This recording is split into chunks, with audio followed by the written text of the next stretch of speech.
Hey guys, I'm Michael Symon here. How is everybody doing? Happy holidays to all. As many of you know, I am Greek and Sicilian. So we used to do the Feast of the Seven Fishes a lot around the holidays on Christmas Eve.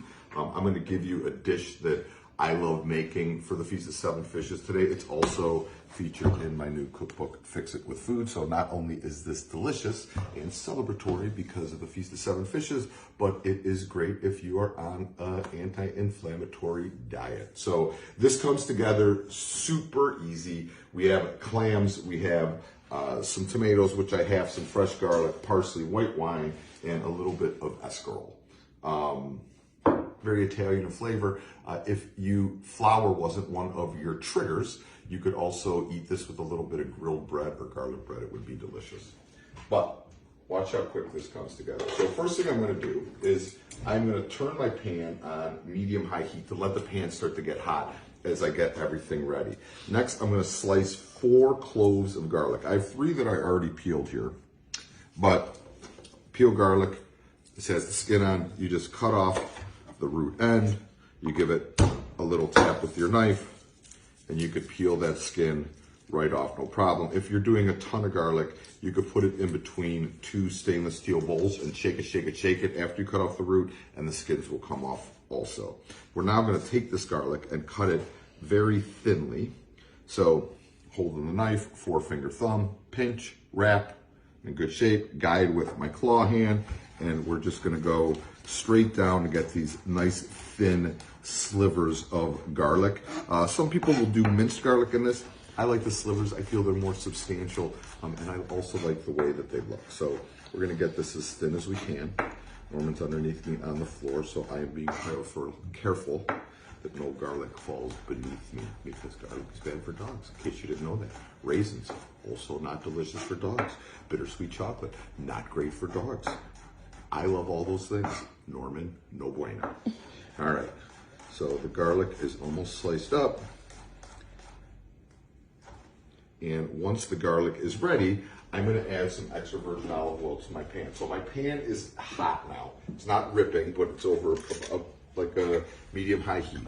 We're going to put a good amount of extra virgin oil in the base of that pan. To the base of that pan, we're going to add our garlic, the 4 cloves. And you hear just a gentle simmer because that's not ripping.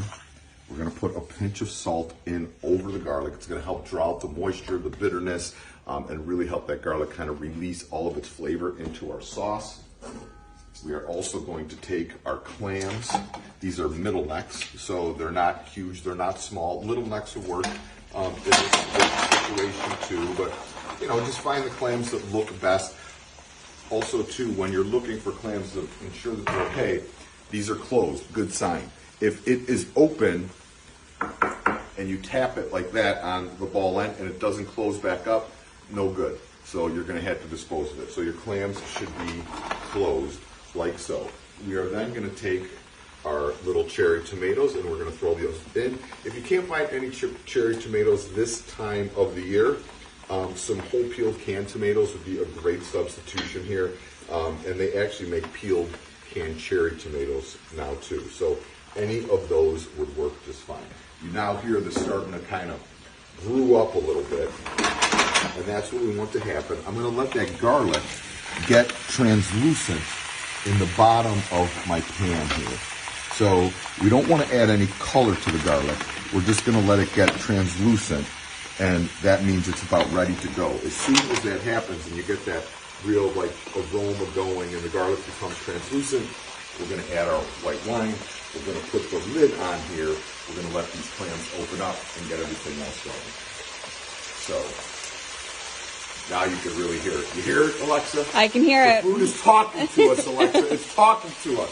When this starts to sizzle, it's when some of the people say you need to talk louder because I can't hear you. Can you hear me now? I can hear you even with my ears. All right. So the white wine goes in. Just enough to kind of cover the bottom of the pan. Okay. We're going to put this lid on, and we're going to let these pop open. It's going to take anywhere from 4 to 7 minutes. Just keep an eye on them. I have a glass lid on here so I can see what's going.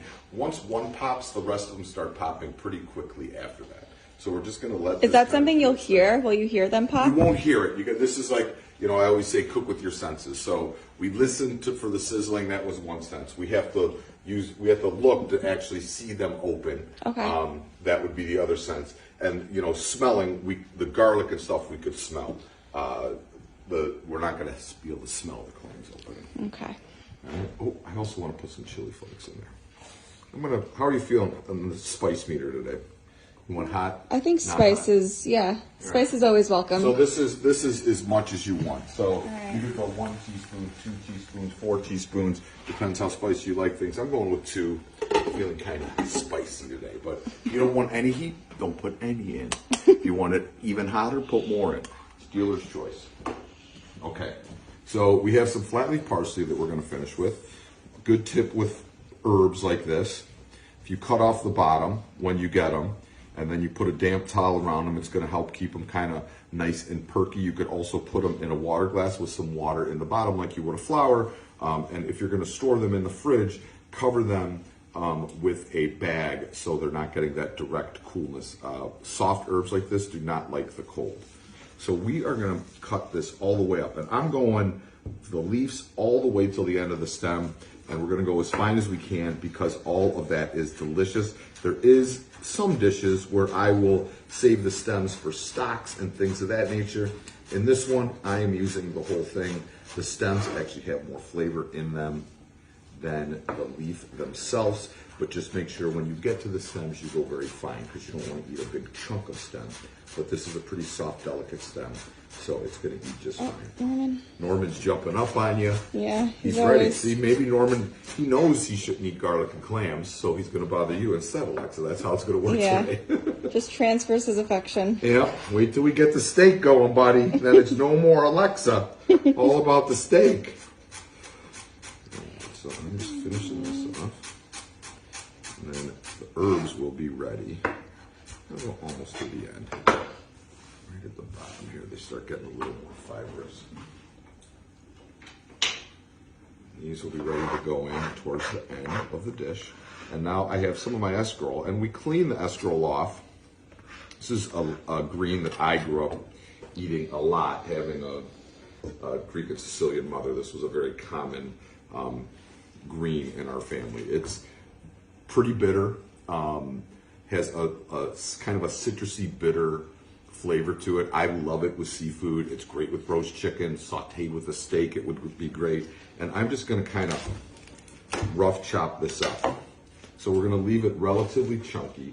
We rinsed it real good. Make sure when you get this at the grocery store that even if it says that it's clean, give it another wash because it is one of those lettuces that sometimes can be a little bit on the dirty side. What's a good substitution if they can't find escarole? If you can't find escarole, spinach would work. Like different dandelions. I like a bitter green, and the collard greens would work to take a little bit longer to cook. Kale would be really nice. And kale's readily available everywhere. So if you're just going to want Swiss chard, something that's a little bit on the heartier side and has some good, like slightly bitter, peppery flavor to it. If you don't want any of that bitterness, go like spinach would probably be the most mild of the bunch. That's about all the escarole I'm going to need. So this is going to shrink when it cooks down, much like what happened with the spinach. So you're looking at about a 2 handful situation here. And we have about a dozen clams. So if you come over here. Excuse me, Norman. Alexa. Norman, you need clearance. See how they're starting to open? I do, yeah. They're just starting to, those guys are just starting to open. So in about 30 seconds or so, they're really all going to start popping pretty good.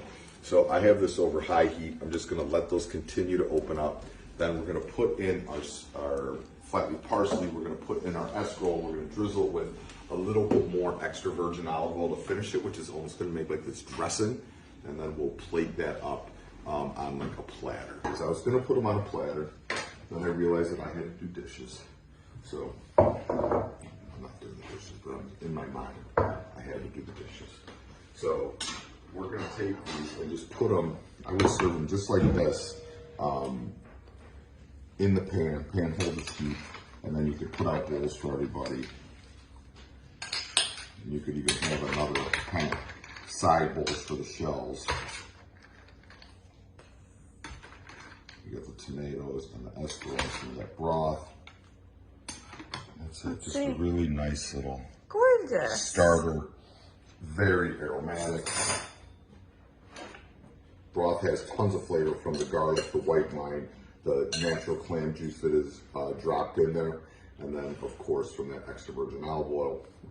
It's going to be naturally have that nice briny flavor from the clams.